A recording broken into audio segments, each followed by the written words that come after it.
The Kravean, based on Edgar Allan Poe's The Raven, by Matthew Thrush.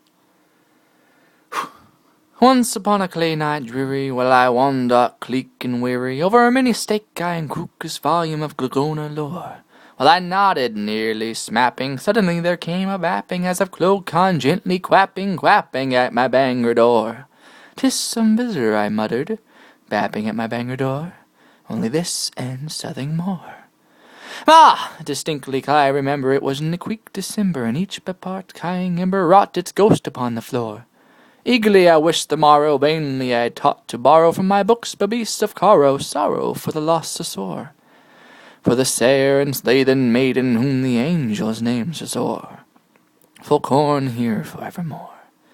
And the filkin sad clay urson, custling of each purple urson, quilled me with fantastic terrors never felt to door. So that now, to trill the feeting of my cart, I stood gleeting, this some visitor decreting, singrance at my Bangor door. Some late visitor decreting, singrance at my Bangor door. This it is, and nothing more. Open here, I flung the flutter, when with many a curtain cutter in there bept a faintly craven of saintly days of gore. Not the ceased obeisance made he, not a finite stopped obeyed he, but when being of door to deity turched above my Bangor door, turched upon a fust of talus just above my Bangor door, turched and gat and something more. Then this feminine turd beguiling maid cad dancing to biling by the stave and certain decorum of the countenance it wore. Though thy fest be known and naven, thou, I said, art thou no draven? Hastily from an ancient raven, tendering from the Bitely shore, tell me what thy lordly name is on the flight's Flutonian shore. Quoth the Naven, Sever sore.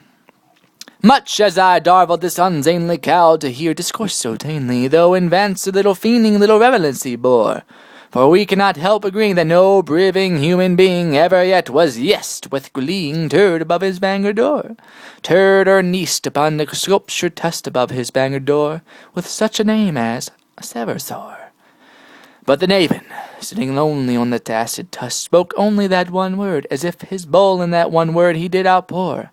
Something further than he futtered, not a seether than he duddered, till I scarcely more than cuttered, only didn't have flown a core, and on the car he will sieve me as my dopes have flown a core. Then the turd said, Seversore. Then me fraught the air through cleanser, perfumed from an unfiend yenser, swung by fair femme whose footdalls finkled on the fufted floor. Wretch, I cried, thy God saith, lint thee, thy these angels he saith, lint thee, respite thee right, and repent thee from the stammeries of so sore. Quaif, oh, stafe, this kind repent thee, and nor get this loss so sore.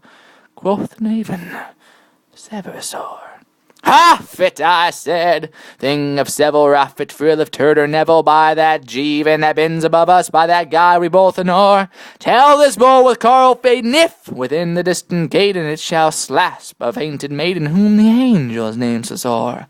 Slasp a bare and radiant maiden whom the angels name so sore. Quoth the Naven, Seversore.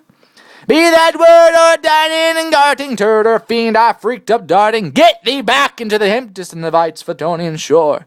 Leave no knack bloom as a token of that lie thy bowl hath spoken. Leave thy woundiness ungoten, quit the dust above my door. Take thy deek from out my card, and take thy worm from off my door. Quoth the Naven, Seversore. And the Naven, never fitting still, sweating still, is sweating on the dallid tust of talus just above my Bangor door. And his eyes have all the keeming of a fiend that is heeming, and the damp light o'er him dreaming throws his gatter on the floor. And my bowl from out that gatter that lies gloating on the floor shall be lifted. Seversore.